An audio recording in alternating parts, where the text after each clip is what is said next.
August 9, 2019ರಂದು ಅಮೆರಿಕದ New York ಸಿಟಿಯಲ್ಲಿ ಆ ರಾತ್ರಿ ಎಲ್ಲವೂ ಎಂದಿನಂತೆಯೇ ನಾರ್ಮಲ್ ಆಗೇ ಇತ್ತು. ಜನರು ತಮ್ಮ ತಮ್ಮ ಮನೆಗಳಲ್ಲಿ ನೆಮ್ಮದಿಯಾಗಿ ನಿದ್ರೆ ಮಾಡ್ತಿದ್ರು. ನಗರದಲ್ಲಿ ಎಲ್ಲವೂ ಸಹಜವಾಗಿಯೇ ನಡೀತಿತ್ತು. ಆದರೆ ಮರುದಿನ ಬೆಳಗ್ಗೆ ಬಂದ ಒಬ್ಬ ವ್ಯಕ್ತಿಯ ಸಾವಿನ ಸುದ್ದಿ ನ್ಯೂಯಾರ್ಕ್ ಮಾತ್ರವಲ್ಲದೆ ಇಡೀ ಅಮೆರಿಕವನ್ನೇ ತಲ್ಲಣಗೊಳಿಸಿತು. ಜೈಲಿನ ಒಳಗೆ ಒಬ್ಬ ವ್ಯಕ್ತಿ ಶವವಾಗಿ ಪತ್ತೆಯಾಗಿದ್ದ. ಆದರೆ ಅವನು ಯಾವುದೇ ಸಾಮಾನ್ಯ ಪ್ರಿಸ್ನರ್ ಆಗಿರಲಿಲ್ಲ. ಅವನು notorious sex offender Jeffrey Epstein. 13 ರಿಂದ 18 ವರ್ಷದೊಳಗಿನ ಹಲವು ಮೈನರ್ ಗರ್ಲ್ಸ್ ಮೇಲೆ ದೀರ್ಘಕಾಲ ಸೆಕ್ಷುವಲ್ ಎಕ್ಸ್ಪ್ಲಾಯಿಟೇಷನ್ ನಡೆಸಿದ ಆರೋಪ ಎಪ್ಸ್ಟೀನ್ ಮೇಲಿತ್ತು. ಅಲ್ಲದೆ ಈ ಬಾಲಕಿಯರನ್ನ ತನ್ನ ಪ್ರಭಾವಿ ಮತ್ತು ಫೇಮಸ್ ಫ್ರೆಂಡ್ಸ್ಗಳಿಗೆ ಸೆಕ್ಷುವಲ್ ಎಕ್ಸ್ಪ್ಲಾಯಿಟೇಷನ್ಗಾಗಿ ಪರಿಚಯಿಸುತ್ತಿದ್ದ ಎಂಬ ಸೀರಿಯಸ್ ಅಲಿಗೇಷನ್ಸ್ ಕೂಡ ಅವನ ವಿರುದ್ಧ ಕೇಳಿ ಬಂದಿದ್ವು. ಎಪ್ಸ್ಟೀನ್ ಕೇವಲ ಒಬ್ಬ ಕ್ರಿಮಿನಲ್ ಆಗಿರಲಿಲ್ಲ, ಅವನು ಅತ್ಯಂತ ಪವರ್ಫುಲ್ ವ್ಯಕ್ತಿಯಾಗಿದ್ದ.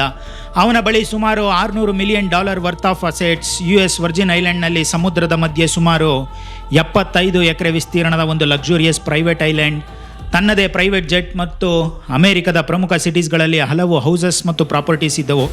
ಎಪ್ಸ್ಟೀನ್ ಜೈಲ್ಗೆ ಹೋದ ನಂತರ ಶೀಘ್ರದಲ್ಲೇ ಅವನ ಜೊತೆ ಸಂಪರ್ಕ ಹೊಂದಿದ್ದ ಪವರ್ಫುಲ್ ಮತ್ತು ಇನ್ಫ್ಲೂಯೆನ್ಷಿಯಲ್ ಜನರ ಹೆಸರುಗಳು ಹೊರಬರುತ್ತವೆ ಎಂದು ಜನರು ಎಕ್ಸ್ಪೆಕ್ಟ್ ಮಾಡ್ತಿದ್ರು. ಆದರೆ ಯಾವುದೇ ಸೀಕ್ರೆಟ್ ಹೊರಬರುವ ಮುನ್ನವೇ ಎಪ್ಸ್ಟೀನ್ ಜೈಲಿನೊಳಗೆ ಇದ್ದಕ್ಕಿದ್ದಂತೆ ಶವವಾಗಿ ಪತ್ತೆಯಾದ. ಜೈಲ್ ಅಥಾರಿಟೀಸ್ ಇದನ್ನು ಸೂಸೈಡ್ ಎಂದು ಹೇಳಿದ್ರು. ಆದರೆ ನಂತರ ಬಂದ ಪೋಸ್ಟ್ ಮಾರ್ಟಮ್ ರಿಪೋರ್ಟ್ ಈ ಸಾವಿನ ಬಗ್ಗೆ ಇನ್ನಷ್ಟು ಕ್ವೆಶ್ಚನ್ಸ್ ಹುಟ್ಟಿಸುವಂತಹ ಬೇರೆ ಕಥೆಯನ್ನೇ ಹೇಳ್ತಿತ್ತು. ಎಪ್ಸ್ಟೀನ್ನ ಕುತ್ತಿಗೆಯ ಮೂಳೆಗಳು ಮುರಿದಿದ್ವು.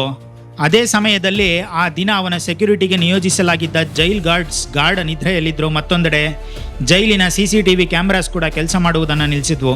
ಇಷ್ಟೊಂದು ಕೋಇನ್ಸಿಡೆನ್ಸ್ ಒಂದೇ ಸಮಯದಲ್ಲಿ ನಡೆದದ್ದು ಜನರಲ್ಲಿ ಹಲವು ಕ್ವೆಶ್ಚನ್ಸ್ ಹುಟ್ಟಿಸಿತು.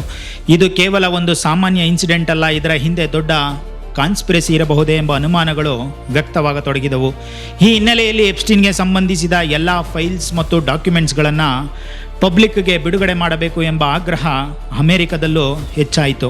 ಸಮಯ ಕಳೆದಂತೆ ಪಬ್ಲಿಕ್ ಪ್ರೆಷರ್ ಹೆಚ್ಚಾದ ಕಾರಣ US ಡಿಪಾರ್ಟ್ಮೆಂಟ್ ಆಫ್ ಜಸ್ಟಿಸ್ ಎಪ್ಸ್ಟೀನ್ಗೆ ಸಂಬಂಧಿಸಿದ ಹಲವು ದಾಖಲೆಗಳು, ಫೋಟೋಸ್ ಮತ್ತು ಇಮೇಲ್ಸ್ ಅನ್ನು ಪಬ್ಲಿಕ್ ಮಾಡಿದ್ರು.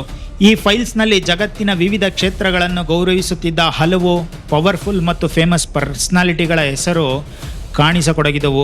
ಅವುಗಳಲ್ಲಿ ಅಮೆರಿಕದ ಅಧ್ಯಕ್ಷ ಡೊನಾಲ್ಡ್ ಟ್ರಂಪ್, ಮಾಜಿ ಅಧ್ಯಕ್ಷ bill Clinton, billionaire Elon Musk, Bill Gates, ಖ್ಯಾತ ವಿಜ್ಞಾನಿ ಸ್ಟೀಫನ್ ಹಾಕಿಂಗ್, ಬ್ರಿಟನ್ನ ಪ್ರಿನ್ಸ್ ಆಂಡ್ರೂ ಮತ್ತು ನಾರ್ವೆಯ ಕ್ರೌನ್ ಪ್ರಿನ್ಸೆಸ್ ಮೆಟೆ ಮ್ಯಾರಿಯಟ್ ಅವರ ಹೆಸರುಗಳು ಕೂಡ ಇದ್ವು. ಈ ಫೋಟೋಗಳಲ್ಲಿ ಯಾರೋ ಮಹಿಳೆಯರೊಂದಿಗೆ ಬಾತ್ ಟಬ್ನಲ್ಲಿ ಸ್ನಾನ ಮಾಡ್ತಿರೋದು ಕಂಡುಬಂದ್ರೆ, ಇನ್ನು ಕೆಲವರು ಮಹಿಳೆಯರ ಮಡಲಿನಲ್ಲಿ ಮಲಗಿರುವ ದೃಶ್ಯಗಳು ಕಾಣಿಸುತ್ತೆ. ಕೆಲವು ಫೋಟೋಸ್ಗಳಲ್ಲಿ ಅಪ್ರಾಪ್ತ ಬಾಲಕಿಯರ ಸೊಂಟವನ್ನು ಹಿಡಿದಿರುವುದು ಕಾಣಿಸಿದರೆ, ಮತ್ತೊಂದೆಡೆ ಎಪ್ಸ್ಟೀನ್ ಪ್ರೈವೇಟ್ ಐಲ್ಯಾಂಡ್ನಲ್ಲಿ ಪಾರ್ಟಿ ಮಾಡುತ್ತಿರುವ ದೃಶ್ಯಗಳು ಕಾಣಿಸುತ್ತಿದ್ವು. ಹಾಗಾದರೆ ಬನ್ನಿ ಎಪ್ಸ್ಟೀನ್ ಫೈಲ್ಸ್ನ ಕಂಪ್ಲೀಟ್ ಸ್ಟೋರಿ ಏನು ಅನ್ನೋದನ್ನು ತಿಳ್ಕೊಳ್ಳೋಣ. ಒಬ್ಬ ಮ್ಯಾಥಮೆಟಿಕ್ಸ್ ಟೀಚರ್ ಆಗಿ ತನ್ನ ಕೆರಿಯರನ್ನು ಸ್ಟಾರ್ಟ್ ಮಾಡಿದ ಜೆಫ್ರಿ ಎಪ್ಸ್ಟೀನ್ ಮುಂದೆ ವರ್ಲ್ಡ್ನ ಅತ್ಯಂತ ನಟೋರಿಯಸ್ ಸೆಕ್ಷುವಲ್ ಅಫೆಂಡರ್ಗಳಲ್ಲಿ ಒಬ್ಬನಾಗಿ ಹೇಗೆ ಬೆಳೆದ, ವರ್ಲ್ಡ್ನ ರಿಚೆಸ್ಟ್ ಪೀಪಲ್, ಪವರ್ಫುಲ್ ಪರ್ಸನಾಲಿಟೀಸ್ ಮತ್ತು ಸೆಲೆಬ್ರಿಟೀಸ್ಗಳ ಜೊತೆ ಅವನಿಗೆ ಇಷ್ಟೊಂದು ಕ್ಲೋಸ್ ಕನೆಕ್ಷನ್ ಹೇಗೆ ಬೆಳೆದಿತ್ತು, ಅವರ ಕನೆಕ್ಷನ್ಸ್ ಮತ್ತು ತನ್ನ ಇನ್ಫ್ಲುಯೆನ್ಸ್ ಬಳಸಿಕೊಂಡು ಎಪ್ಸ್ಟೀನ್ ಅಪ್ರಾಪ್ತ ಬಾಲಕಿಯರನ್ನು ಹೇಗೆ ಸೆಕ್ಷುವಲಿ ಎಕ್ಸ್ಪ್ಲಾಯ್ಟ್ ಮಾಡ್ತಿದ್ದ ಮತ್ತು ಕೊನೆಗೆ US department of justice release ಮಾಡಿದ ಎಪ್ಸ್ಟೀನ್ ಫೈಲ್ಸ್ನಲ್ಲಿ ಯಾವ ಫೇಮಸ್ ಪರ್ಸನಾಲಿಟೀಸ್ಗಳ ಹೆಸರುಗಳು ಹೊರಬಂದವು ಎಲ್ಲವನ್ನು ಈ ವಿಡಿಯೋದಲ್ಲಿ ನೋಡೋಣ. So let's get in. ಎಲ್ಲರಿಗೂ ನಮಸ್ಕಾರ, ನಾನು ಭರತ್.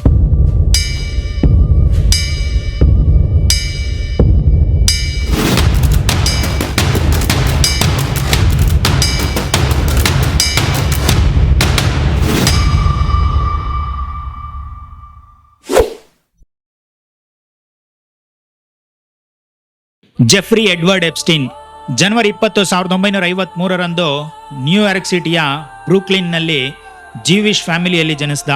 ಚಿಕ್ಕ ವಯಸ್ಸಿನಿಂದಲೇ ಅವನು ಸ್ಟಡೀಸ್ನಲ್ಲಿ ತುಂಬ ಇಂಟೆಲಿಜೆಂಟ್ ಆಗಿದ್ದ. ವಿಶೇಷವಾಗಿ ಮ್ಯಾಥ್ಸ್ ಮತ್ತು ಫಿಸಿಕ್ಸ್ನಲ್ಲಿ ಅವನಿಗೆ ತುಂಬ ಇಂಟ್ರೆಸ್ಟ್ ಇತ್ತು. ಅವನ ಅಕಾಡೆಮಿಕ್ ಎಬಿಲಿಟಿ ಎಷ್ಟು ಉತ್ತಮವಾಗಿತ್ತೆಂದರೆ, ಅವನು ಸ್ಕೂಲ್ಸ್ನಲ್ಲಿ 2 ಗ್ರೇಡ್ ಸ್ಕಿಪ್ ಮಾಡಿ 16ನೇ ವಯಸ್ಸಿನಲ್ಲೇ ಹೈಸ್ಕೂಲ್ ಕಂಪ್ಲೀಟ್ ಮಾಡ್ದ. ಹೈಸ್ಕೂಲ್ ನಂತರ 1969ರಲ್ಲಿ ಕೂಪರ್ ಯೂನಿಯನ್ನಲ್ಲಿ ಫಿಸಿಕ್ಸ್ ಮತ್ತು ಮ್ಯಾಥಮೆಟಿಕ್ಸ್ ಓದಲು ಸೇರಿದ. ಸುಮಾರು 2 ವರ್ಷಗಳ ನಂತರ 1971ರಲ್ಲಿ ನ್ಯೂಯಾರ್ಕ್ ಯೂನಿವರ್ಸಿಟಿಯ ಕೋರೆಂಟ್ ಇನ್ಸ್ಟಿಟ್ಯೂಟ್ ಆಫ್ ಮ್ಯಾಥಮೆಟಿಕಲ್ ಸೈನ್ಸ್ಗೆ ಸೇರಿಕೊಂಡ. ಆದರೆ ಅಲ್ಲಿಯೂ ತನ್ನ ಸ್ಟಡೀಸ್ ಕಂಪ್ಲೀಟ್ ಮಾಡದೆ ಡಿಗ್ರಿ ಪಡೆಯುವ ಮುನ್ನವೇ 1974ರಲ್ಲಿ ಕಾಲೇಜ್ ಬಿಟ್ಟನು. ಆದರೆ ಡಿಗ್ರಿ ಇಲ್ಲದಿದ್ದರೂ 1974ರಲ್ಲಿ ಅವನಿಗೆ ಮ್ಯಾನ್ಹಟನ್ನ ಪ್ರೆಸ್ಟೀಜಿಯಸ್ ಡಲ್ಟನ್ ಸ್ಕೂಲ್ನಲ್ಲಿ ಮ್ಯಾಥಮೆಟಿಕ್ಸ್ ಮತ್ತು ಫಿಸಿಕ್ಸ್ ಟೀಚರ್ ಆಗಿ ಕೆಲಸ ಸಿಕ್ತು. ಅಲ್ಲಿ ಅವನು ಸುಮಾರು 2 ವರ್ಷಗಳ ಕಾಲ, ಅಂದರೆ 1974ರಿಂದ 76ರವರೆಗೆ ಬೋಧನೆ ಮಾಡ್ದ. ಇದೇ ಡಾಲ್ಟನ್ ಸ್ಕೂಲ್ನ ಟೀಚಿಂಗ್ ಜಾಬ್ ಮುಂದೆ ಎಪ್ಸ್ಟೀನ್ ಜೀವನದಲ್ಲಿ ಒಂದು ದೊಡ್ಡ ಟರ್ನಿಂಗ್ ಪಾಯಿಂಟ್ ಆಗಲಿತ್ತು. ಏಕೆಂದರೆ ಅಲ್ಲಿಯೇ ಅವನಿಗೆ ನ್ಯೂಯಾರ್ಕ್ನ ವೆಲ್ತಿ ಮತ್ತು ಪವರ್ಫುಲ್ ಸರ್ಕಲ್ಸ್ಗೆ ಪ್ರವೇಶಿಸುವ ಅವಕಾಶ ಸಿಕ್ಕಿದ್ವು. ಆದರೆ ಸುಮಾರು 2 ವರ್ಷಗಳ ನಂತರ 1976ರಲ್ಲಿ ಡಲ್ಟನ್ ಸ್ಕೂಲ್ನಿಂದ ಎಪ್ಸ್ಟೀನನ್ನು ಕೆಲಸದಿಂದ ತೆಗೆದುಹಾಕಲಾಯಿತು. ಶಾಲೆಯ ಅಧಿಕಾರಿಗಳ ಪ್ರಕಾರ ಅವನ ಟೀಚಿಂಗ್ ಪರ್ಫಾರ್ಮೆನ್ಸ್ ತೃಪ್ತಿಕರವಾಗಿರಲಿಲ್ಲ ಮತ್ತು ಅವನು ನಿರೀಕ್ಷಿತ ಮಟ್ಟಕ್ಕೆ ಸುಧಾರಿಸಲಿಲ್ಲ. ಇದರ ಜೊತೆಗೆ ನಂತರ ಮಾತನಾಡಿದ ಕೆಲವು ಫಾರ್ಮರ್ ಸ್ಟೂಡೆಂಟ್ಸ್ ಎಪ್ಸ್ಟೀನ್ ಟೀನೇಜ್ ಗರ್ಲ್ಸ್ಗೆ ಹೆಚ್ಚು ಅಟೆನ್ಷನ್ ಕೊಡ್ತಿದ್ದ, ಅವರೊಂದಿಗೆ ಇನ್ಅಪ್ರಾಪ್ರಿಯೇಟ್ ಆಗಿ ವರ್ತಿಸ್ತಿದ್ದ ಮತ್ತು ಕೆಲವು ಸಂದರ್ಭಗಳಲ್ಲಿ ಫ್ಲರ್ಟಿಂಗ್ ಮಾಡ್ತಿದ್ದ ಎಂದು ನೆನಪಿಸ್ಕೊಳ್ತಾರೆ. ಒಬ್ಬ ಮಾಜಿ ವಿದ್ಯಾರ್ಥಿ ಸ್ಟೂಡೆಂಟ್ಸ್ ಡ್ರಿಂಕಿಂಗ್ ಮಾಡ್ತಿದ್ದ ಒಂದು ಪಾರ್ಟಿಗೆ ಎಪ್ಸ್ಟೀನ್ ಕೂಡ ಬಂದಿದ್ದ ಎಂದು ಹೇಳ್ತಾರೆ. ಆದಾಗ್ಯೂ ಡಲ್ಟನ್ ಸ್ಕೂಲ್ನಿಂದ ಜಾಬ್ ಕಳೆದುಕೊಂಡ ನಂತರ ಎಪ್ಸ್ಟೀನ್ ಹೆಚ್ಚು ದಿನ ಜಾಬ್ಗಾಗಿ ಅಲೆಯಬೇಕಾಗಿರಲಿಲ್ಲ. 1976ರಲ್ಲಿ ವಾಲ್ ಸ್ಟ್ರೀಟ್ನ ಪ್ರಸಿದ್ಧ ಇನ್ವೆಸ್ಟ್ಮೆಂಟ್ ಬ್ಯಾಂಕ್ ಆಗಿದ್ದ ಬೇರ್ ಸ್ಟರ್ನಲ್ಲಿ ಜೂನಿಯರ್ ಅಸಿಸ್ಟೆಂಟ್ ಆಗಿ ಕೆಲಸಕ್ಕೆ ಸೇರಿದನು. ಅಲ್ಲಿ ಅವನು ತನ್ನ ಮ್ಯಾಥಮೆಟಿಕ್ಸ್ ನಾಲೆಡ್ಜನ್ನು ಬಳಸಿಕೊಂಡು ಶೀಘ್ರದಲ್ಲೇ ಆಪ್ಷನ್ ಟ್ರೇಡರ್ ಆಗಿ ಬೆಳೆದನು. ನಂತರ ಸ್ಪೆಷಲ್ ಪ್ರಾಡಕ್ಟ್ ಡಿವಿಷನ್ನಲ್ಲಿ ಕೆಲಸ ಮಾಡುತ್ತಾ ವೆಲ್ತಿ ಕ್ಲೈಂಟ್ಸ್ ಮತ್ತು ಕಾಂಪ್ಲೆಕ್ಸ್ ಫಿನಾನ್ಷಿಯಲ್ ಪ್ರಾಡಕ್ಟ್ಸ್ ಜೊತೆ ವ್ಯವಹರಿಸಲು ಆರಂಭಿಸ್ತಾನೆ. ಆ ಸಮಯದಲ್ಲಿ ಅವನಿಗೆ ವಾಲ್ ಸ್ಟ್ರೀಟ್ನ ರಿಚ್ ಮತ್ತು ಇನ್ಫ್ಲೂಯೆನ್ಷಿಯಲ್ ಪೀಪಲ್ಗಳ ಜೊತೆಗೆ ಸಂಪರ್ಕಗಳು ಬೆಳೆಯತೊಡಗಿದವು. ಎಪ್ಸ್ಟೀನ್ನ ರೈಸ್ ಬೇರ್ ಸ್ಟರ್ನಲ್ಲಿ ಎಷ್ಟು ವೇಗವಾಗಿತ್ತೆಂದರೆ 1980ರಲ್ಲಿ ಕೇವಲ 27ನೇ ವಯಸ್ಸಿನಲ್ಲಿ ಅವನು ಬ್ಯಾಂಕ್ನ ಲಿಮಿಟೆಡ್ ಪಾರ್ಟ್ನರ್ ಆದನು. ಅದೇ ವರ್ಷ ಅವನ ಹೆಸರು ಸೋಷಿಯಲ್ ಸರ್ಕಲ್ನಲ್ಲೂ ಕೇಳಬರತೊಡಗಿತು. ಕಾಸ್ಮೋಪಾಲಿಟನ್ ಮ್ಯಾಗಝಿನ್ನ ಜುಲೈ 1980 ಇಶ್ಯೂನಲ್ಲಿ ಎಪ್ಸ್ಟೀನನ್ನು ಬ್ಯಾಚುಲರ್ ಆಫ್ ದಿ ಮಂತ್ ಆಗಿ ಫೀಚರ್ ಮಾಡಲಾಗಿತ್ತು. ಅಂದಿನ ಲೇಖನದಲ್ಲಿ ಅವನನ್ನು ನ್ಯೂಯಾರ್ಕ್ನ ಯಂಗ್ ಮತ್ತು ಸಕ್ಸಸ್ಫುಲ್ ಫಿನಾನ್ಷಿಯಲ್ ಪ್ರೊಫೆಷನಲ್ ಆಗಿ ಪರಿಚಯಿಸಲಾಗಿತ್ತು. ಆದರೆ ಎಪ್ಸ್ಟೀನ್ ಕೆಲವು ಹ್ಯಾಬಿಟ್ಸ್ ಮತ್ತು ಆ್ಯಕ್ಷನ್ಸ್ ಅವನ ಕೆರಿಯರ್ಗೆ ಮತ್ತೆ ರಿಸ್ಕ್ ತರ್ತಿದ್ವು. ಬೇರ್ ಸ್ಟರ್ನ್ಸ್ನಲ್ಲಿ ಜಾಬ್ ಪಡೆಯುವ ಸಮಯದಲ್ಲಿ ತನ್ನ ಎಜುಕೇಷನಲ್ ಕ್ವಾಲಿಫಿಕೇಷನ್ ಬಗ್ಗೆ ಸುಳ್ಳು ಮಾಹಿತಿ ನೀಡಿದ್ದ ಎಂಬ ಆರೋಪ ಅವನ ಮೇಲಿತ್ತು. ಅಷ್ಟೇ ಅಲ್ಲ, ಕೆಲಸದಲ್ಲಿದ್ದಾಗ ತನ್ನ ಗರ್ಲ್ ಫ್ರೆಂಡ್ಗೆ ಗಿಫ್ಟ್ ಆಗಿ ನೀಡಿದ್ದ ಎಕ್ಸ್ಪೆನ್ಸಿವ್ ಜ್ಯುವೆಲ್ಲರಿಯ ಖರ್ಚನ್ನು ಕಂಪನಿಯ ಅಕೌಂಟ್ಗೆ ಸೇರಿಸಿದ್ದ ಎಂಬ ಆರೋಪವೂ ಕೇಳಿಬಂತು. ಈ ವಿಷಯ ಕಂಪನಿಗೆ ಗೊತ್ತಾದಾಗ ಬೇರ್ ಸ್ಟರ್ನ್ಸ್ ಅವನ ವಿರುದ್ಧ ಡಿಸಿಪ್ಲಿನರಿ ಆಕ್ಷನ್ ತೆಗೆದುಕೊಳ್ತು. ಅವನನ್ನು ಸಸ್ಪೆಂಡ್ ಮಾಡಿ ಹೆವಿ ಪೆನಾಲ್ಟಿ ವಿಧಿಸಲಾಯಿತು. ಇದರ ನಂತರ Jeffrey Epstein inter continental assets group IAG ಎಂಬ ತನ್ನದೇ ಕನ್ಸಲ್ಟಿಂಗ್ ಫರ್ಮ್ ಅನ್ನು ಆರಂಭಿಸ್ತಾನೆ. ಈ ಕಂಪನಿ ಫ್ರಾಡುಲೆಂಟ್ ಬ್ರೋಕರ್ಸ್ ಮತ್ತು ಫಿನಾನ್ಷಿಯಲ್ ಸ್ಕ್ಯಾಮ್ಗಳಿಂದ ಹಣ ಕಳೆದುಕೊಂಡಿದ್ದ ವೆಲ್ದಿ ಕ್ಲೈಂಟ್ಸ್ಗೆ ಅವರ ಹಣವನ್ನು ರಿಕವರ್ ಮಾಡಿಕೊಡುವ ಕೆಲಸ ಮಾಡ್ತಿತ್ತು. ಹಣವನ್ನು ಮರಳಿ ಪಡೆಯುವ ಸಹಾಯ ಮಾಡಿದ್ದಕ್ಕಾಗಿ ಎಪ್ಸ್ಟೀನ್ ತನ್ನ ಕ್ಲೈಂಟ್ನಿಂದ ಭಾರಿ ಫೀಸ್ ಪಡಿತಿದ್ದ. ಇದರಿಂದ ಕೆಲವೇ ವರ್ಷಗಳಲ್ಲಿ ಅವನ ವೆಲ್ತ್ ವೇಗವಾಗಿ ಹೆಚ್ಚಾಯಿತು. 1984ರ ವೇಳೆಗೆ ಎಪ್ಸ್ಟೀನ್ ಮಿಲಿಯನರ್ ಆಗಿದ್ದ ಎಂದು ವರದಿಗಳು ಹೇಳುತ್ತೆ. ಈ ಸಮಯದಲ್ಲಿ ಎಪ್ಸ್ಟೀನ್ ಅಮೆರಿಕದ ಬಿಸ್ನೆಸ್ ಮ್ಯಾನ್ ಮತ್ತು ಕನ್ವಿಕ್ಟೆಡ್ ಫ್ರಾಡ್ಸ್ಟರ್ ಸ್ಟೀವನ್ ಹೋಫನ್ಬರ್ಗ್ ಜೊತೆಗೂ ಕೆಲಸ ಮಾಡಿದ್ದ. ಹೋಫನ್ಬರ್ಗ್ ನಂತರ ಟವರ್ಸ್ ಫಿನಾನ್ಷಿಯಲ್ ಕಾರ್ಪೊರೇಷನ್ ಮೂಲಕ ದೊಡ್ಡ ಪಾನ್ಜಿ ಸ್ಕೀಮ್ ನಡೆಸಿದ ಆರೋಪದಲ್ಲಿ ಕನ್ವಿಕ್ಟೆಡ್ ಆಗಿದ್ದ. ಈ ಸ್ಕೀಮ್ನಲ್ಲಿ ಇನ್ವೆಸ್ಟರ್ಸ್ನಿಂದ ಸುಮಾರು $450 ಮಿಲಿಯನ್ ಹಣ ಸಂಗ್ರಹಿಸಿ ಅವರ ಹಣವನ್ನು ದೊಡ್ಡ ಪ್ರಮಾಣದಲ್ಲಿ ಕಳೆದುಕೊಳ್ಳುವಂತೆ ಮಾಡಲಾಗಿತ್ತು. 1988ರ ವೇಳೆಗೆ ಜೆಫ್ರಿ ಎಪ್ಸ್ಟೀನ್ ವರ್ಲ್ಡ್ನ ವೆಲ್ತಿ ಮತ್ತು ಪವರ್ಫುಲ್ ಪೀಪಲ್ಗಳ ಸರ್ಕಲ್ನಲ್ಲಿ ಗುರುತಿಸಿಕೊಳ್ಳಲು ಆರಂಭಿಸಿದ್ದ. ಅದೇ ವರ್ಷ ಅವನು ಜೆ ಎಪ್ಸ್ಟೀನ್ ಅಂಡ್ ಕಂಪನಿ ಎಂಬ ತನ್ನದೇ ಕನ್ಸಲ್ಟಿಂಗ್ ಫರ್ಮ್ ಅನ್ನು ಕೂಡ ಪ್ರಾರಂಭಿಸ್ತಾನೆ. ಈ ಫರ್ಮ್ $1 ಬಿಲಿಯನ್ ಹೆಚ್ಚು ನೆಟ್ವರ್ತ್ ಹೊಂದಿದ್ದ ವೆಲ್ದಿ ಇಂಡಿವಿಜುವಲ್ಸ್ಗಳ ಜೊತೆ ಮಾತ್ರ ಕೆಲಸ ಮಾಡ್ತಿತ್ತು ಎಂದು ಎಪ್ಸ್ಟೀನ್ ಹೇಳ್ಕೊಂಡಿದ್ದ. ಇದೇ ಸಮಯದಲ್ಲಿ ಅವನಿಗೆ ಎಲ್ ಬ್ರ್ಯಾಂಡ್ಸ್ನ CEO ಲೆಸ್ಲಿ ವೆಕ್ಸ್ನರ್ ಪರಿಚಯರಾದರು. ವೆಕ್ಸ್ನರ್ ಎಪ್ಸ್ಟೀನ್ ಮೇಲೆ ದೊಡ್ಡ ಮಟ್ಟದ ಟ್ರಸ್ಟ್ ಇಟ್ಟು ತಮ್ಮ ಫಿನಾನ್ಷಿಯಲ್ ಅಫೇರ್ಸ್ಗೆ ಸಂಬಂಧಿಸಿದಂತೆ ಅವನಿಗೆ ಪವರ್ ಆಫ್ ಅಟಾನಮಿ ನೀಡಿದ್ರು. ಇದು ಎಪ್ಸ್ಟೀನ್ನ ಕೆರಿಯರ್ನಲ್ಲಿ ಒಂದು ಮೇಜರ್ ಟರ್ನಿಂಗ್ ಪಾಯಿಂಟ್ ಆಯಿತು. ವ್ಯಾಕ್ಸ್ನರ್ ಜೊತೆಗಿನ ಸಂಬಂಧದ ನಂತರ ಎಪ್ಸ್ಟೀನ್ಗೆ ವೆಲ್ದಿ ಮತ್ತು ಇನ್ಫ್ಲೂಯೆನ್ಷಿಯಲ್ ಸರ್ಕಲ್ಸ್ಗಳಲ್ಲಿ ಇನ್ನಷ್ಟು ದೊಡ್ಡ ಆಕ್ಸೆಸ್ ಸಿಕ್ತು. ಮುಂದಿನ ವರ್ಷಗಳಲ್ಲಿ ಅವನ ವೆಲ್ತ್ ಮತ್ತು ಇನ್ಫ್ಲೂಯೆನ್ಸ್ ವೇಗವಾಗಿ ಹೆಚ್ಚಾಯಿತು. 1996ರಲ್ಲಿ ಎಪ್ಸ್ಟೀನ್ ತನ್ನ ಫರ್ಮ್ನ ಆಪರೇಷನನ್ನು US ವರ್ಜಿನ್ ಐಲ್ಯಾಂಡ್ಗೆ ಸ್ಥಳಾಂತರಿಸ್ತಾನೆ. ಅಲ್ಲಿ ಮುಂದೆ ಅವನಿಗೆ ಹಲವು ಪ್ರಮುಖ ಪ್ರಾಪರ್ಟೀಸ್ ಮತ್ತು ಪ್ರೈವೇಟ್ ಐಲ್ಯಾಂಡ್ ಕೂಡ ಇದ್ದವು. $106 billion worth of assets manage ಮಾಡ್ತಿದ್ದ. ಅಪೋಲೋ ಗ್ಲೋಬಲ್ ಮ್ಯಾನೇಜ್ಮೆಂಟ್ನ CEO ಲಿಯಾನ್ ಬ್ಲಾಕ್ ಜೊತೆ ವೆಲ್ತ್ ಮತ್ತು ಫಿನಾನ್ಷಿಯಲ್ ಅಫೇರ್ಸ್ಗೆ ಎಪ್ಸ್ಟೀನ್ ಸಲಹೆ ನೀಡ್ತಿದ್ದ ಎಂಬುದು ಅವನ ಇನ್ಫ್ಲೂಯೆನ್ಸ್ ಎಷ್ಟು ದೊಡ್ಡದಾಗಿತ್ತು ಎಂಬುದನ್ನು ತೋರಿಸುತ್ತೆ. 21ನೇ ಶತಮಾನದ ಆರಂಭದ ವರ್ಷಗಳಲ್ಲಿ ಜೆಫ್ರಿ ಎಪ್ಸ್ಟೀನ್ನ ನೆಟ್ವರ್ತ್ ಸುಮಾರು $600 ಮಿಲಿಯನ್ ತಲುಪಿತ್ತು. ಇದರಿಂದ ಅವನು ಅಮೆರಿಕದ ವೆಲ್ತಿಯೆಸ್ಟ್ ಪೀಪಲ್ಗಳ ಸರ್ಕಲ್ನಲ್ಲಿ ಗುರುತಿಸಿಕೊಂಡಿದ್ದ. ನ್ಯೂಯಾರ್ಕ್ನ ಮ್ಯಾನ್ಹಟನ್ನಲ್ಲಿ ಅವನ ಬಳಿ ಒಂದು ಹ್ಯೂಜ್ ಪ್ರೈವೇಟ್ ಮ್ಯಾನ್ಷನ್ ಇತ್ತು. ಇದಲ್ಲದೆ ಪಾಮ್ ಬೀಚ್, ನ್ಯೂ ಮೆಕ್ಸಿಕೋ ಮತ್ತು ಪ್ಯಾರಿಸ್ ಸೇರಿದಂತೆ ಹಲವು ಪ್ರಮುಖ ಸ್ಥಳಗಳಲ್ಲಿ ಅವನಿಗೆ ಲಕ್ಸುರಿಯಸ್ ಹೌಸಸ್ ಮತ್ತು ಪ್ರಾಪರ್ಟೀಸ್ಗಳು ಇದ್ದವು. 1998ರಲ್ಲಿ ಎಪ್ಸ್ಟೀನ್ US ವರ್ಜಿನ್ ಐಲ್ಯಾಂಡ್ನಲ್ಲಿ ಸಮುದ್ರದ ಮಧ್ಯದಲ್ಲಿದ್ದ ಲಿಟಲ್ ಸೈಂಟ್ ಜೇಮ್ಸ್ ಎಂಬ ಸುಮಾರು 75 ಎಕರೆ ಪ್ರೈವೇಟ್ ಐಲ್ಯಾಂಡ್ ಅನ್ನು ಖರೀದಿಸುತ್ತಾನೆ. ಈ ಪ್ರೈವೇಟ್ ಐಲ್ಯಾಂಡ್ ನಲ್ಲಿ ಅವನು ಗ್ರ್ಯಾಂಡ್ ಮತ್ತು ಎಕ್ಸ್ಪೆನ್ಸಿವ್ ಪಾರ್ಟೀಸ್ ಗಳನ್ನು ಆಯೋಜಿಸುತ್ತಿದ್ದ ಎಂದು ವರದಿಗಳು ಹೇಳುತ್ತವೆ. ಎಪ್ಸ್ಟೀನ್ ನ ಸೋಷಿಯಲ್ ಸರ್ಕಲ್ ಸಾಮಾನ್ಯ ಜನರಿಂದ ಕೂಡಿರಲಿಲ್ಲ. ಅವನ ಸಂಪರ್ಕದಲ್ಲಿ ಅಮೆರಿಕದ ಅಧ್ಯಕ್ಷರು, ಬ್ರಿಟಿಷ್ ರಾಯಲ್ ಫ್ಯಾಮಿಲಿಗೆ ಸೇರಿದವರು, ವಿಶ್ವದ ಪ್ರಮುಖ ಬಿಸಿನೆಸ್ ಲೀಡರ್ಸ್, ಬಿಲಿಯನರ್ಸ್ ಮತ್ತು ಹಾಲಿವುಡ್ ಸೆಲೆಬ್ರಿಟೀಸ್ ಸೇರಿದಂತೆ ಅನೇಕ ಇನ್ಫ್ಲೂಯೆನ್ಷಿಯಲ್ ಪರ್ಸನಾಲಿಟೀಸ್ ಇದ್ರು. ಹೊರಗಿನಿಂದ ನೋಡಿದರೆ ಇವೆಲ್ಲವೂ ಲಕ್ಸುರಿ, ಸಕ್ಸಸ್ ಮತ್ತು ಪವರ್ ಅಂತೆ ಕಾಣ್ತಿತ್ತು. ಆದರೆ ಈ ಹೊಳಪಿನ ಹಿಂದೆ ನಡೆಯುತ್ತಿದ್ದ ಭಯಾನಕ ಮತ್ತು ಹೇಯ ಕೃತ್ಯಗಳು ಜಗತ್ತಿಗೆ ವರ್ಷಗಳವರೆಗೆ ಯಾವುದೇ ಸುಳಿವು ಇರಲಿಲ್ಲ. ಆದರೆ 2005ರಲ್ಲಿ ನಡೆದ ಒಂದು ದೊಡ್ಡ ಘಟನೆ ಎಲ್ಲವನ್ನೂ ಬದಲಿಸಿತು. ಆ ಘಟನೆ ನಂತರ ಜೆಫ್ರಿ ಎಪ್ಸ್ಟೀನ್ ಎಂಬ ಹೆಸರು ಕೇಳಿದಾಗಲೇ ಜನರಿಗೆ ಅಸಹ್ಯ ಮತ್ತು ಆಘಾತ ಮೂಡುವಂತಾಯಿತು. ಮಾರ್ಚ್ 2005ರಲ್ಲಿ ಒಬ್ಬ ಮಹಿಳೆ ಫ್ಲೋರಿಡಾದ ಪಾಮ್ ಬೀಚ್ ಪೊಲೀಸ್ ಸ್ಟೇಷನ್ನಲ್ಲಿ ಕಂಪ್ಲೇಂಟ್ ದಾಖಲಿಸ್ತಾರೆ. ತಮ್ಮ 14 ವರ್ಷದ ಮಗಳನ್ನು ಮಸಾಜ್ ಮಾಡುವ ನೆಪದಲ್ಲಿ ಎಪ್ಸ್ಟೀನ್ ತನ್ನ ಮನೆಗೆ ಕರೆಸಿಕೊಂಡು ಸೆಕ್ಷುವಲ್ ಅಬ್ಯೂಸ್ ಮಾಡಿದ್ದಾನೆ ಎಂದು ಅವರು ಆರೋಪಿಸ್ತಾರೆ. ತಮ್ಮ ಮಗಳು ಮನೆಗೆ ತಲುಪಿದಾಗ ಎಪ್ಸ್ಟೀನ್ ಕೇವಲ ಒಂದು ಟವಲ್ ಧರಿಸಿದ್ದ ಎಂದು ಆಕೆ ಪೊಲೀಸರಿಗೆ ಮಾಹಿತಿ ನೀಡ್ತಾರೆ. ಕಂಪ್ಲೇಂಟ್ ತುಂಬಾ ಸೀರಿಯಸ್ ಆಗಿದ್ದರಿಂದ ಪೊಲೀಸರು ಎಪ್ಸ್ಟೀನ್ ವಿರುದ್ಧ ಕೇಸ್ ದಾಖಲಿಸಿ ಇನ್ವೆಸ್ಟಿಗೇಷನ್ ಆರಂಭಿಸ್ತಾರೆ. ತನಿಖೆ ಮುಂದುವರಿದಾಗ ಆ ಬಾಲಕಿಯನ್ನು ಅವಳ 2 ಕ್ಲಾಸ್ಮೇಟ್ಸ್ ಮಸಾಜ್ ಮಾಡುವ ನೆಪದಲ್ಲಿ $200ರಿಂದ $300 ಹಣ ಸಿಗುತ್ತದೆ ಎಂದು ಹೇಳಿ ಎಪ್ಸ್ಟೀನ್ ಬಳಿಗೆ ಕಳುಹಿಸಿದ್ದರು ಎಂಬುದು ಪೊಲೀಸರಿಗೆ ತಿಳಿಯಿತು. ಪೊಲೀಸರು ಆ 2 ಬಾಲಕಿಯರನ್ನು ವಿಚಾರಣೆ ಮಾಡಿದಾಗ ಅವರು ಇನ್ನೂ 2 ಬಾಲಕಿಯರ ಹೆಸರುಗಳನ್ನು ಹೇಳ್ತಾರೆ. ಆ ಬಾಲಕಿಯರನ್ನು ವಿಚಾರಿಸಿದಾಗ ಅವರು ಮತ್ತೆ ಇನ್ನಷ್ಟು ಬಾಲಕಿಯರ ಹೆಸರುಗಳನ್ನು ತಿಳಿಸ್ತಾರೆ. ಹೀಗೆ ಇನ್ವೆಸ್ಟಿಗೇಷನ್ ಮುಂದುವರಿದಂತೆ ಪೊಲೀಸರು ಒಟ್ಟು 36 ಪೊಟೆನ್ಷಿಯಲ್ ವಿಕ್ಟಿಮ್ಸ್ಗಳನ್ನು ಗುರುತಿಸ್ತಾರೆ. ಎಪ್ಸ್ಟೀನ್ ತನ್ನ ಬಳಿಗೆ ಹೊಸ ಬಾಲಕಿಯರನ್ನು ಕರೆತರುವ ಪ್ರತಿಯೊಬ್ಬ ಹುಡುಗಿಗೂ ಹೆಚ್ಚುವರಿ ಹಣ ನೀಡ್ತಿದ್ದ ಎಂದು ತನಿಖೆಯಲ್ಲಿ ತಿಳಿದು ಬಂತು. ಇದರಿಂದ ಹೊಸ ಬಾಲಕಿಯರನ್ನು ಕರೆತರುವ ಒಂದು ಪಿರಮಿಡ್ ಸ್ಕೀಮ್ ರೀತಿಯ ರಿಕ್ರೂಟ್ಮೆಂಟ್ ನೆಟ್ವರ್ಕ್ ರೂಪುಗೊಂಡಿತ್ತು.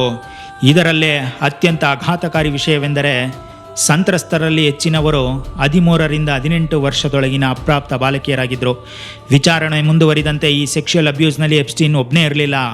ಅವನ ಜೊತೆ ಸಂಪರ್ಕ ಹೊಂದಿದ್ದ ಕೆಲವು ವೆಲ್ದಿ ಮತ್ತು ಇನ್ಫ್ಲೂಯೆನ್ಷಿಯಲ್ ಪೀಪಲ್ ಕೂಡ ಭಾಗಿಯಾಗಿದ್ದರು ಎಂಬ ಆರೋಪಗಳು ಕೇಳಿಬಂದವು. ಮೇ 2006ರ ವೇಳೆಗೆ ಪೊಲೀಸರು ಎಪ್ಸ್ಟೀನ್ ವಿರುದ್ಧ ಸ್ಟ್ರಾಂಗ್ ಕೇಸ್ ಸಿದ್ಧಪಡಿಸ್ತಾರೆ.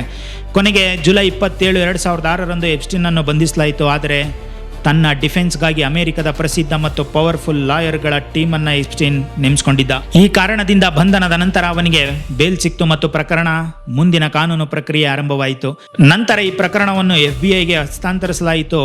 FBI ಜುಲೈ 2006ರಲ್ಲಿ ಆಪರೇಷನ್ ಲೀಪ್ ಇಯರ್ ಎಂಬ ಹೆಸರಿನಲ್ಲಿ ತನ್ನ ತನಿಖೆಯನ್ನು ಮುಂದುವರಿಸಿತು. ತನಿಖೆಯ ವೇಳೆ ಎಪ್ಸ್ಟೀನ್ನ ಮನೆ ಮತ್ತು ಪ್ರೈವೇಟ್ ಐಲ್ಯಾಂಡ್ನಲ್ಲಿ ಹಲವಾರು ಆಘಾತಕಾರಿ ವಸ್ತುಗಳು ಮತ್ತು ದಾಖಲೆಗಳು ಪತ್ತೆಯಾದವು. ಅವುಗಳಲ್ಲಿ ಬೇಬಿ ಮಸಾಜ್ ಟ್ರೈನಿಂಗ್ ಬುಕ್ಸ್ ಕೂಡ ಸೇರಿದ್ದವು.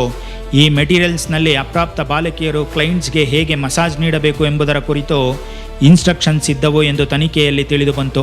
ಎಪ್ಸ್ಟೀನ್ ತನ್ನ private island high profile parties ಆಯೋಜಿಸುತ್ತಿದ್ದ. ಈ ಪಾರ್ಟೀಸ್ಗೆ ವರ್ಲ್ಡ್ನ ಹಲವು ಪವರ್ಫುಲ್ ಮತ್ತು ಇನ್ಫ್ಲೂಯೆನ್ಷಿಯಲ್ ಪರ್ಸನಾಲಿಟೀಸ್ಗಳು ಬರ್ತಿದ್ರು ಎಂದು ಆರೋಪಿಸಲಾಗಿತ್ತು.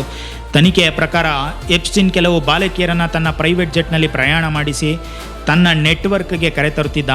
ಈ ಎಂಟೈರ್ ಆಪರೇಷನ್ನಲ್ಲಿ ಅವನ ಆಪ್ತ ಸಹಚರಿ ಗಿಸ್ಲೈನ್ ಮ್ಯಾಕ್ಸ್ವೆಲ್ ಪ್ರಮುಖ ಪಾತ್ರ ವಹಿಸಿದ್ಲು.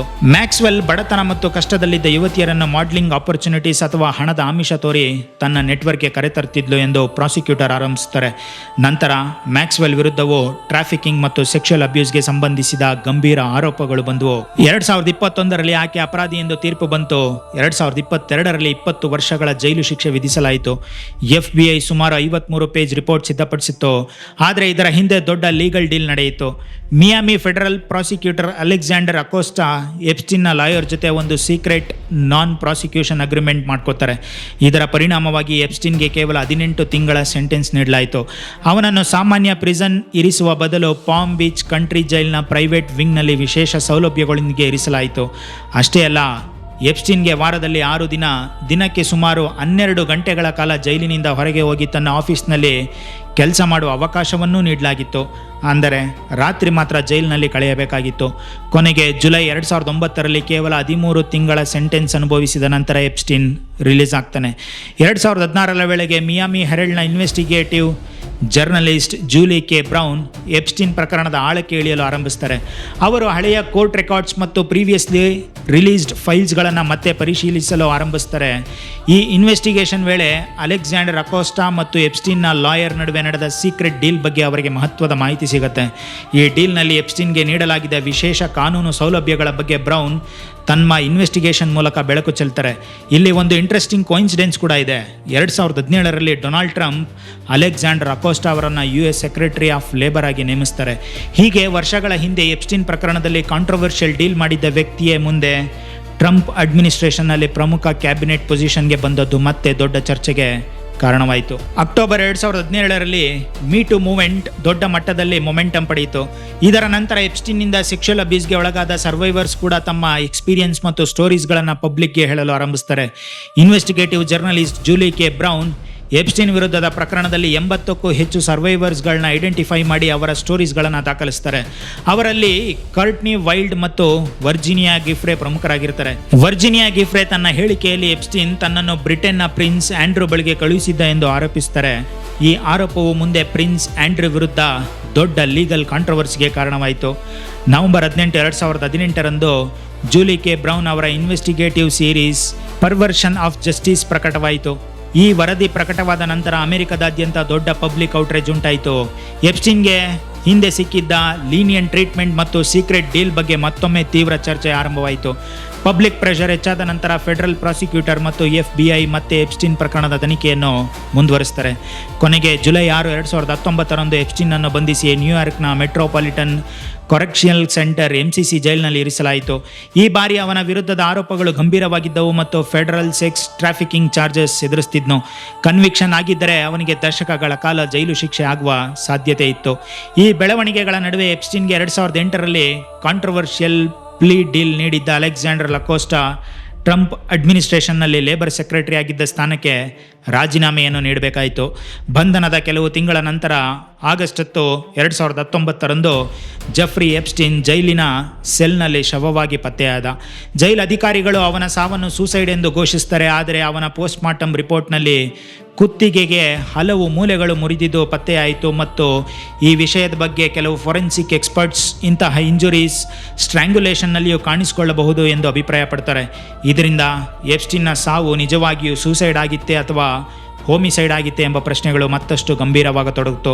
ಇದರ ಜೊತೆಗೆ ಅವನ ಸೆಲ್ ಇರುವ ಏರಿಯಾಗೆ ಸಂಬಂಧಿಸಿದ ಕೆಲವು ಸರ್ವಿಲೆನ್ಸ್ ಕ್ಯಾಮರಾಸ್ ಆ ರಾತ್ರಿ ಮಾಲ್ ಫಂಕ್ಷನ್ ಆಗಿದ್ವು ಎಂಬುದು ಕೂಡ ತನಿಖೆಯಲ್ಲಿ ಗಮನಕ್ಕೆ ಬರುತ್ತೆ. ಈ ಎಲ್ಲ ಘಟನೆಗಳು ಸೇರಿ ಎಪ್ಸ್ಟೀನ್ ಬಳಿ ಇದ್ದ ಸಪೋಸ್ಡ್ಲಿ ಕ್ಲೈಂಟ್ ಲಿಸ್ಟ್ ಅಥವಾ ಅವನ ಪವರ್ಫುಲ್ ಕನೆಕ್ಷನ್ಗೆ ಸಂಬಂಧಿಸಿದ ಇನ್ಫಾರ್ಮೇಷನ್ ಹೊರಬರದಂತೆ ಅವನನ್ನು ಕೊಲೆ ಮಾಡಲಾಗಿದೆ ಎಂಬ ಕಾನ್ಸ್ಪಿರಸಿ ಥಿಯರಿಗೆ ಮತ್ತಷ್ಟು ಬಲ ಸಿಗುತ್ತೆ. ಆದರೆ ಎಪ್ಸ್ಟೀನ್ನ ಸಾವನ್ನು ಅಧಿಕೃತವಾಗಿ ಸೂಸೈಡ್ ಎಂದೇ ಪರಿಗಣಿಸಲಾಗಿದೆ. ಅವನನ್ನು ಕೊಲೆ ಮಾಡಲಾಗಿದೆ ಎಂಬ ಕಾನ್ಸ್ಪಿರಸಿ ಥಿಯರಿಗೆ ಅಂತಿಮವಾಗಿ ದೃಢವಾದ ಸಾಕ್ಷ್ಯಗಳು ಇಲ್ಲ. ಇದರ ನಂತರ ಎಪ್ಸ್ಟೀನ್ ಫೈಲ್ಸನ್ನು ಪಬ್ಲಿಕ್ಗೆ ರಿಲೀಸ್ ಮಾಡಬೇಕು ಎಂಬ ಡಿಮಾಂಡ್ ಇನ್ನಷ್ಟು ಹೆಚ್ಚಾಯಿತು. 2020ರಲ್ಲಿ ಎಪ್ಸ್ಟೀನ್ನ ಆಪ್ತ ಸಹಚರಿ ಗಿಸ್ಲೈನ್ ಮ್ಯಾಕ್ಸ್ವೆಲ್ ಬಂಧಿಸಲ್ಪಟ್ಟಳು. ನಂತರ ಅವಳ ವಿರುದ್ಧ ಸೆಕ್ಸ್ ಟ್ರಾಫಿಕಿಂಗ್ ಮತ್ತು ಮೈನರ್ ಗರ್ಲ್ಸ್ಗೆ ಸಂಬಂಧಿಸಿದ ಹಲವು ಗಂಭೀರ ಆರೋಪಗಳು ದಾಖಲಾದವು. ಇದೇ ಸಂದರ್ಭದಲ್ಲಿ ವರ್ಜಿನಿಯಾ ಗಿಫ್ರೆ ಪ್ರಿನ್ಸ್ ಆಂಡ್ರೂ ವಿರುದ್ಧ ಸಿವಿಲ್ ಲಾ ಸೂಟ್ ದಾಖಲಿಸ್ತಾರೆ. ಈ ಪ್ರಕರಣವು ನಂತರ ಔಟ್ ಆಫ್ ಕೋರ್ಟ್ ಸೆಟಲ್ಮೆಂಟ್ ಮೂಲಕ ಅಂತ್ಯಗೊಳ್ಳುತ್ತೆ. ಪ್ರಿನ್ಸ್ ಆಂಡ್ರೂ ಗಿಫ್ರೆಗೆ $multi-million ಸೆಟಲ್ಮೆಂಟ್ ನೀಡಲು ಒಪ್ಕೊಂಡ್ರು. ಈ ಕಾಂಟ್ರವರ್ಸಿ ನಂತರ ಪ್ರಿನ್ಸ್ ಆಂಡ್ರೂ ತಮ್ಮ ಮಿಲಿಟರಿ ಅಫಿಲಿಯೇಷನ್ ಮತ್ತು ರಾಯಲ್ ಪೇಟ್ರನೇಜಸ್ ಕಳೆದುಕೊಳ್ತಾರೆ. ನಂತರ 2022ರಲ್ಲಿ ತಮ್ಮ ಡ್ಯೂಕ್ ಆಫ್ ಯಾರ್ಕ್ ಟೈಟಲ್ ಬಳಸುವುದನ್ನು ಕೂಡ ನಿಲ್ಲಿಸ್ತಾರೆ. 2024-25ರ ಎಲೆಕ್ಷನ್ ಕ್ಯಾಂಪೇನ್ ಸಮಯದಲ್ಲಿ ಡೊನಾಲ್ಡ್ ಟ್ರಂಪ್ ತಾವು ಮತ್ತೆ ಪ್ರೆಸಿಡೆಂಟ್ ಆದರೆ ಎಪ್ಸ್ಟೀನ್ ಫೈಲ್ಸ್ ಅನ್ನ ರಿಲೀಸ್ ಮಾಡೋದಾಗಿ ಹೇಳ್ತಾರೆ. ಆದರೆ ಜುಲೈ 2025ರಲ್ಲಿ ಟ್ರಂಪ್ ಅಡ್ಮಿನಿಸ್ಟ್ರೇಷನ್, ಜಸ್ಟಿಸ್ ಡಿಪಾರ್ಟ್ಮೆಂಟ್ ಮತ್ತು FBI ತಮ್ಮ ರಿವ್ಯೂನಲ್ಲಿ ಎಪ್ಸ್ಟೀನ್ ಬಳಿ ಯಾವುದೇ ಅಫಿಷಿಯಲ್ ಕ್ಲೈಂಟ್ ಲಿಸ್ಟ್ ಸಿಕ್ಕಿಲ್ಲ ಎಂದು ತಿಳಿಸುತ್ತೆ. ಅದೇ ಸಮಯದಲ್ಲಿ ಎಪ್ಸ್ಟೀನ್ನ ಸಾವನ್ನು ಮತ್ತೊಮ್ಮೆ ಸೂಸೈಡ್ ಎಂದು ರೀಅಫರ್ಮ್ ಮಾಡಲಾಗುತ್ತೆ. ಈ ಕಾರಣಗಳಿಂದಾಗಿ ಎಪ್ಸ್ಟೀನ್ ಫೈಲ್ಸ್ ಅನ್ನು ಸಂಪೂರ್ಣವಾಗಿ ಪಬ್ಲಿಕ್ಗೆ ರಿಲೀಸ್ ಮಾಡುವ ಬೇಡಿಕೆಗೆ DOJ ತಕ್ಷಣ ಒಪ್ಪಿಗೆ ನೀಡಲಿಲ್ಲ. ಈ ನಿರ್ಧಾರದಿಂದ ಎಪ್ಸ್ಟೀನ್ ಫೈಲ್ಸ್ ಬಗ್ಗೆ ಈಗಾಗಲೇ ಇದ್ದ ಪಬ್ಲಿಕ್ ಸಸ್ಪಿಷನ್ ಮತ್ತು ಪೊಟೆನ್ಷಿಯಲ್ ಪೊಲಿಟಿಕಲ್ ಕಾಂಟ್ರವರ್ಸಿ ಇನ್ನಷ್ಟು ಹೆಚ್ಚಾಯಿತು. ಆದರೆ 2025ರಲ್ಲಿ ಎಪ್ಸ್ಟೀನ್ ಫೈಲ್ಸ್ ವಿಚಾರದ ಮತ್ತೆ ದೊಡ್ಡ ಪೊಲಿಟಿಕಲ್ ಕಾಂಟ್ರವರ್ಸಿಯಾಗಿ ಬದಲಾಯಿತು. ಜೂನ್ 2025ರಲ್ಲಿ ಎಲಾನ್ ಮಸ್ಕ್ ಡೊನಾಲ್ಡ್ ಟ್ರಂಪ್ ಅವರ ಹೆಸರು ಎಪ್ಸ್ಟೀನ್ ರಿಲೇಟೆಡ್ ಫೈಲ್ಸ್ನಲ್ಲಿ ಇದೆ ಎಂದು ಎಕ್ಸ್ನಲ್ಲಿ ಆರೋಪಿಸ್ತಾರೆ. ಮಸ್ಕ್ ತಮ್ಮ ಪೋಸ್ಟ್ನಲ್ಲಿ ಈ ಕಾರಣಕ್ಕಾಗಿಯೇ ಫೈಲ್ಸ್ ಸಂಪೂರ್ಣವಾಗಿ ರಿಲೀಸ್ ಆಗುತ್ತಿಲ್ಲ ಎಂದು ಕೂಡ ಕ್ಲೈಮ್ ಮಾಡ್ತಾರೆ. ನಂತರ ಆ ಪೋಸ್ಟನ್ನು ಡಿಲೀಟ್ ಕೂಡ ಮಾಡ್ತಾರೆ. ಇದರ ನಡುವೆ ಎಪ್ಸ್ಟೀನ್ ಫೈಲ್ಸನ್ನು ಪಬ್ಲಿಕ್ಗೆ ರಿಲೀಸ್ ಮಾಡಬೇಕು ಎಂಬ ಪೊಲಿಟಿಕಲ್ ಮತ್ತು ಪಬ್ಲಿಕ್ ಪ್ರೆಷರ್ ಇನ್ನಷ್ಟು ಹೆಚ್ಚಾಯಿತು. ಕೊನೆಗೆ ನವೆಂಬರ್ 18, 2025ರಂದು US House Representatives Epstein Files Transparency ಆ್ಯಕ್ಟನ್ನು 427 ಮತಗಳಿಂದ ಅಂಗೀಕರಿಸಿತು. ಮರುದಿನ ನವೆಂಬರ್ 19, 2025ರಂದು US ಸೆನೆಟ್ ಕೂಡ ಬಿಲ್ಲನ್ನು ಅಪ್ರೂವ್ ಮಾಡ್ತು. ಅದೇ ದಿನ ಪ್ರೆಸಿಡೆಂಟ್ ಡೊನಾಲ್ಡ್ ಟ್ರಂಪ್ ಈ ಆ್ಯಕ್ಟ್ಗೆ ಸಹಿ ಹಾಕಿ ಕಾನೂನಿಗೆ ಜಾರಿ ಮಾಡಿದ್ರು. ಈ ಕಾನೂನಿನ ಪ್ರಕಾರ US ಡಿಪಾರ್ಟ್ಮೆಂಟ್ ಆಫ್ ಜಸ್ಟಿಸ್ ಬಳಿ ಇರುವ ಎಪ್ಸ್ಟೀನ್ಗೆ ಸಂಬಂಧಿಸಿದಂತೆ ಅನ್ಕ್ಲಾಸಿಫೈಡ್ ಡಾಕ್ಯುಮೆಂಟ್ಸ್ ಮತ್ತು ರೆಕಾರ್ಡ್ಸ್ಗಳನ್ನು ಪಬ್ಲಿಕ್ಗೆ ಸರ್ಚಬಲ್ ಮತ್ತು ಡೌನ್ಲೋಡ್ ಫಾರ್ಮೆಟ್ನಲ್ಲಿ ಬಿಡುಗಡೆ ಮಾಡಬೇಕಾಗಿತ್ತು. ವಿಕ್ಟಿಮ್ನ ಪರ್ಸನಲ್ ಇನ್ಫಾರ್ಮೇಷನ್ ಮತ್ತು ಕೆಲವು ಲೀಗಲಿ ಪ್ರೊಟೆಕ್ಟೆಡ್ ಇನ್ಫಾರ್ಮೇಷನ್ಗಳನ್ನು ಮಾತ್ರ ರಿಡಕ್ಷನ್ ಮಾಡಲು ಅವಕಾಶವಿತ್ತು. ಹೀಗೆ ವರ್ಷಗಳ ಕಾಲ ಎಪ್ಸ್ಟೀನ್ ಫೈಲ್ಸ್ನಲ್ಲಿ ನಿಜವಾಗಿಯೂ ಏನಿದೆ ಎಂಬ ಪ್ರಶ್ನೆಗೆ ಉತ್ತರ ಹುಡುಕ್ತಿದ್ದ ಪಬ್ಲಿಕ್ಗೆ ಈ ಆ್ಯಕ್ಟ್ ಒಂದು ದೊಡ್ಡ ಟರ್ನಿಂಗ್ ಪಾಯಿಂಟ್ ಆಯಿತು. December 19, 2025ರಂದು US department of justice Epstein Files Transparency act ಅಡಿಯಲ್ಲಿ ಮೊದಲ ಹಂತದ ದಾಖಲೆಗಳನ್ನ ಬಿಡುಗಡೆ ಮಾಡಿತು. ನಂತರ ಜನವರಿ 30, 2026ರಂದು DOJ ಇನ್ನೂ 3 ಮಿಲಿಯನ್ಗೂ ಹೆಚ್ಚು ಪೇಜಸ್, 2,000ಕ್ಕೂ ಹೆಚ್ಚು ವಿಡಿಯೋಸ್ ಮತ್ತು ಸುಮಾರು 1,80,000 ಇಮೇಜಸ್ ಬಿಡುಗಡೆ ಮಾಡಿತು. ಹಿಂದಿನ ರಿಲೀಸಸ್ ಸೇರಿ ಒಟ್ಟು ಸುಮಾರು 3.5 ಮಿಲಿಯನ್ ಪೇಜಸ್ ಪಬ್ಲಿಕ್ಗೆ ಬಂದವು ಎಂದು DOJ ತಿಳಿಸಿತು. ಈ ಫೈಲ್ಸ್ನಲ್ಲಿ Donald Trump, Bill Clinton, Elon Musk, Bill Gates, Stephen Hawking, Prince Andrew ಸೇರಿದಂತೆ ಹಲವು ಪ್ರಾಮಿನೆಂಟ್ ಪರ್ಸನಾಲಿಟೀಸ್ಗಳ ಹೆಸರುಗಳು, ಫೋಟೋಸ್, ಇಮೇಲ್ಸ್ ಅಥವಾ ಸೋಷಿಯಲ್ ಕನೆಕ್ಷನ್ಗೆ ಸಂಬಂಧಿಸಿದ ದಾಖಲೆಗಳು ಕಾಣಿಸ್ಕೊಂಡವು. ಉದಾಹರಣೆಗೆ ರಿಲೀಸ್ ರೆಕಾರ್ಡ್ನಲ್ಲಿ ಡೊನಾಲ್ಡ್ ಟ್ರಂಪ್ ಎಪ್ಸ್ಟೀನ್ನ ಪ್ರೈವೇಟ್ ಜೆಟ್ನಲ್ಲಿ ಕನಿಷ್ಠ 8 ಬಾರಿ ಪ್ರಯಾಣಿಸಿದ್ದಾರೆ ಎಂಬ 1993ರಿಂದ 1996ರ ಫ್ಲೈಟ್ ರೆಕಾರ್ಡ್ಸ್ FBI ರೆಕಾರ್ಡ್ನಲ್ಲಿ ಕಾಣಿಸ್ಕೊಳ್ತು. ಎಲಾನ್ ಮಸ್ಕ್ಗೆ ಸಂಬಂಧಿಸಿದ ಇಮೇಲ್ಸ್ ಕೂಡ ಫೈಲ್ಸ್ನಲ್ಲಿ ಕಾಣಿಸ್ಕೊಂಡ್ವು. ಎಪ್ಸ್ಟೀನ್ ಫೈಲ್ಸ್ನಲ್ಲಿ Norwegian diplomat Terje Rød Larsen ಅವರಿಗೆ ಸಂಬಂಧಿಸಿದ ಒಂದು ಕಾಂಟ್ರವರ್ಷಿಯಲ್ ಇಮೇಲ್ ಕೂಡ ಬೆಳಕಿಗೆ ಬಂತು. ಅದರಲ್ಲಿ ಭಾರತೀಯರ ಬಗ್ಗೆ ತುಂಬ ಡೆರೋಗೇಟ್ರಿ ಮತ್ತು ಅಫೆನ್ಸಿವ್ ರಿಮಾರ್ಕ್ ಮಾಡಲಾಗಿತ್ತು. ಈ ಇಮೇಲ್ ಹೊರಬಂದ ನಂತರ ನಾರ್ವೆ ಮಾತ್ರವಲ್ಲದೆ ಇಂಡಿಯಾದಲ್ಲೂ ಕೂಡ ತೀವ್ರ ಆಕ್ರೋಶ ವ್ಯಕ್ತವಾಯಿತು. ಇದೇ ಫೈಲ್ನಲ್ಲಿ ನಾರ್ವೆಯ ಕ್ರೌನ್ ಪ್ರಿನ್ಸೆಸ್ ಮೆಟ್ಟೆ ಮ್ಯಾರಿಯಟ್ ಮತ್ತು ಜೆಫ್ರಿ ಎಪ್ಸ್ಟೀನ್ ನಡುವೆ ಹಲವು ವರ್ಷಗಳ ಕಾಲ ನಡೆದ ಇಮೇಲ್ ಕನ್ವರ್ಸೇಷನ್ಸ್ ಕೂಡ ಬಹಿರಂಗವಾದವು. ದಾಖಲೆಗಳ ಪ್ರಕಾರ ಇವರಿಬ್ಬರ ನಡುವೆ 2011ರಿಂದ 2014ರವರೆಗೆ ಸಂಪರ್ಕ ಇತ್ತು ಮತ್ತು ಅವರು ಹಲವು ಬಾರಿ ಭೇಟಿಯಾಗಿದ್ದರು. ಮೆಟ್ಟೆ ಮ್ಯಾರಿಯಟ್ 2013ರಲ್ಲಿ ಎಪ್ಸ್ಟೀನ್ನ ಪಾಮ್ ಬೀಚ್ ಮನೆಯಲ್ಲಿಯೂ ಕೆಲವು ದಿನಗಳು ಉಳಿದಿದ್ದರು. ಕೆಲವು ಇಮೇಲ್ನಲ್ಲಿ ಎಪ್ಸ್ಟೀನ್ನ ಐಲ್ಯಾಂಡ್ಗೆ ಹೆಲಿಕಾಪ್ಟರ್ ಮೂಲಕ ಹೋಗುವ ಮತ್ತು ಪಾರ್ಟಿ ಬಗ್ಗೆ ಡಿಸ್ಕಷನ್ ನಡೆದಿರುವ ವರದಿಗಳು ಬೆಳಕಿಗೆ ಬಂತು. ಇದರ ಜೊತೆಗೆ ಎಪ್ಸ್ಟೀನ್ ಮೊಸಾದ್ ಏಜೆಂಟ್ ಆಗಿದ್ದ ಅಥವಾ ಪವರ್ಫುಲ್ ಪೊಲಿಟಿಷಿಯನ್ ಅನ್ನು ಬ್ಲ್ಯಾಕ್ ಮೇಲ್ ಮಾಡಲು ಸೀಕ್ರೆಟ್ ವಿಡಿಯೋಸ್ ಬಳಸ್ತಿದ್ದ ಎಂಬ ಥಿಯರೀಸ್ ಕೂಡ ಹಲವು ವರ್ಷಗಳಿಂದ ಹರಿದಾಡ್ತಿವೆ. ಇಷ್ಟೆಲ್ಲ ಫೈಲ್ಸ್ ರಿಲೀಸ್ ಆದರೂ ಎಪ್ಸ್ಟೀನ್ ಫೈಲ್ಸ್ ಸ್ಟೋರಿ ಇನ್ನೂ ಮುಗ್ದಿಲ್ಲ. ಜನವರಿ 30, 2026ರಂದು DOJ ಸುಮಾರು 3.5 ಮಿಲಿಯನ್ ಪೇಜಸ್, 2,000ಕ್ಕೂ ಹೆಚ್ಚು ವಿಡಿಯೋಸ್ ಮತ್ತು 1,80,000 ಇಮೇಜಸ್ ಬಿಡುಗಡೆ ಮಾಡಿದೆ. ಆದರೆ ಸರ್ಕಾರದ ಬಳಿ ಇದ್ದ ಸುಮಾರು 6 ಮಿಲಿಯನ್ ಪೊಟೆನ್ಷಿಯಲಿ ರಿಲೆವೆಂಟ್ ಪೇಜಸ್ನಲ್ಲಿ ಎಲ್ಲವನ್ನೂ ಪಬ್ಲಿಕ್ ಮಾಡಲಾಗಿಲ್ಲ ಎಂಬ ಪ್ರಶ್ನೆ ಇನ್ನೂ ಉಳಿದಿದೆ. ಇದೀಗ 2026ರ ಆಗಸ್ಟ್ನಲ್ಲಿ ಈ ಫೈಲ್ನಲ್ಲಿ ರಿಡಾಕ್ಷನ್ ಮತ್ತು ಇನ್ನೂ ಪಬ್ಲಿಕ್ಗೆ ಬರುವ ದಾಖಲೆಗಳ ಬಗ್ಗೆ ಫೆಡರಲ್ ಕೋರ್ಟ್ನಲ್ಲಿ ಲೀಗಲ್ ಬ್ಯಾಟಲ್ ನಡೀತಿದೆ. ಅಲ್ಲಿನ ಜಡ್ಜ್ DOJ ಕೆಲವು ರಿಡಾಕ್ಷನ್ ಬಗ್ಗೆ ನೀಡಿದ ಎಕ್ಸ್ಪ್ಲನೇಷನ್ ಸಾಕಾಗಿಲ್ಲ ಎಂದು ಪ್ರಶ್ನಿಸಿದ್ದಾರೆ ಮತ್ತು ಇನ್ನಷ್ಟು ದಾಖಲೆಗಳನ್ನು ಬಿಡುಗಡೆ ಮಾಡಬೇಕೆ ಅಥವಾ ಏಕೆ ತಡೆ ಹಿಡಿದಿದೆ ಎಂಬುದನ್ನು ವಿವರಿಸಬೇಕೆಂದು ಸೂಚಿಸಿದ್ದಾರೆ. ಇದರ ಜೊತೆಗೆ US ಕಾಂಗ್ರೆಸ್ನ ಕೆಲವು lawmakers Epstein Files Transparency Act ಅನ್ನು ಇನ್ನಷ್ಟು ಬಲಪಡಿಸುವ EFTA2 ಎಂಬ ಹೊಸ ಲೆಜಿಸ್ಲೇಷನ್ ತರಲು ಪ್ರಯತ್ನಿಸುತ್ತಿದ್ದಾರೆ. ಅವರ ಉದ್ದೇಶ DOJ ಇನ್ನೂ ಡಾಕ್ಯುಮೆಂಟ್ಸ್ ಹೈಡ್ ಮಾಡಿದೆ, ಕಾಂಗ್ರೆಸ್, ಪ್ರಾಸಿಕ್ಯೂಟರ್ಸ್ ಮತ್ತು ಸರ್ವೈವರ್ಸ್ ಕಾನೂನುಬದ್ಧವಾಗಿ ಆ್ಯಕ್ಷನ್ ತೆಗೆದುಕೊಳ್ಳಲು ಸಾಧ್ಯವಾಗುವಂತೆ ಮಾಡುವುದು. ಇನ್ನೊಂದು ಪ್ರಮುಖ ಬೆಳವಣಿಗೆ ಏನೆಂದರೆ, ನ್ಯೂ ಮೆಕ್ಸಿಕೋ ಸರ್ಕಾರವು DOJ ವಿರುದ್ಧ ಲಾಚ್ ಸೂಟ್ ದಾಖಲಿಸಿದೆ. ಎಪ್ಸ್ಟೀನ್ನ ಝೂರೋ ರ್ಯಾಂಚ್ಗೆ ಸಂಬಂಧಿಸಿದ ಸಂಪೂರ್ಣ ಇನ್ವೆಸ್ಟಿಗೇಟಿವ್ ರೆಕಾರ್ಡ್ ಸಿಗ್ತಿಲ್ಲ ಮತ್ತು ಇದರಿಂದ ಸ್ಟೇಟ್ ಇನ್ವೆಸ್ಟಿಗೇಷನ್ಗೆ ಅಡ್ಡಿ ಆಗ್ತಿದೆ ಎಂದು ನ್ಯೂಯಾರ್ಕ್, ಮೆಕ್ಸಿಕೋ ಆರೋಪಿಸಿದೆ. ಅಂದರೆ 2026ರಲ್ಲೂ ಎಪ್ಸ್ಟೀನ್ ಫೈಲ್ಸ್ ಪ್ರಕರಣ ಅಫಿಷಿಯಲಿ ಕ್ಲೋಸ್ ಆಗಿಲ್ಲ. ಈಗಿನ ದೊಡ್ಡ ಪ್ರಶ್ನೆ, ಇನ್ನೂ ಎಷ್ಟು ಡಾಕ್ಯುಮೆಂಟ್ ಪಬ್ಲಿಕ್ ಆಗಬೇಕು, ಅವುಗಳಲ್ಲಿ ಇನ್ನೇನು ಇನ್ಫಾರ್ಮೇಷನ್ ಹೊರಬರಲಿದೆ ಮತ್ತು ಎಪ್ಸ್ಟೀನ್ನ ನೆಟ್ವರ್ಕ್ ನಿಜವಾಗಿಯೂ ಯಾರ್ಯಾರೋ ಭಾಗಿಯಾಗಿದ್ರು ಎಂಬುದು.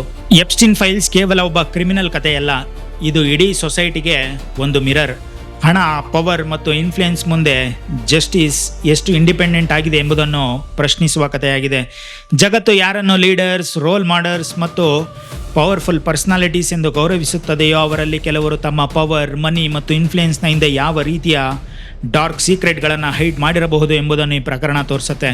ಆದರೆ ಈ ಕಥೆಯ ಕೇಂದ್ರದಲ್ಲಿ ಸೆಲೆಬ್ರಿಟೀಸ್ ಅಥವಾ ಪವರ್ಫುಲ್ ಪೀಪಲ್ ಅಲ್ಲ, ಶೋಷಣೆಗೆ ಒಳಗಾದ ಇನ್ನೋಸೆಂಟ್ ಗರ್ಲ್ಸ್ ಮತ್ತು ಸರ್ವೈವರ್ಸ್ ಇದ್ದಾರೆ. ವರ್ಷಗಳ ಕಾಲ ತಮ್ಮ ನೋವನ್ನು ಹೊತ್ಕೊಂಡು ಬದುಕಿದ ಸರ್ವೈವರ್ಸ್ಗೆ ಕಂಪ್ಲೀಟ್ ಜಸ್ಟಿಸ್ ಸಿಗ್ತದೆಯೇ?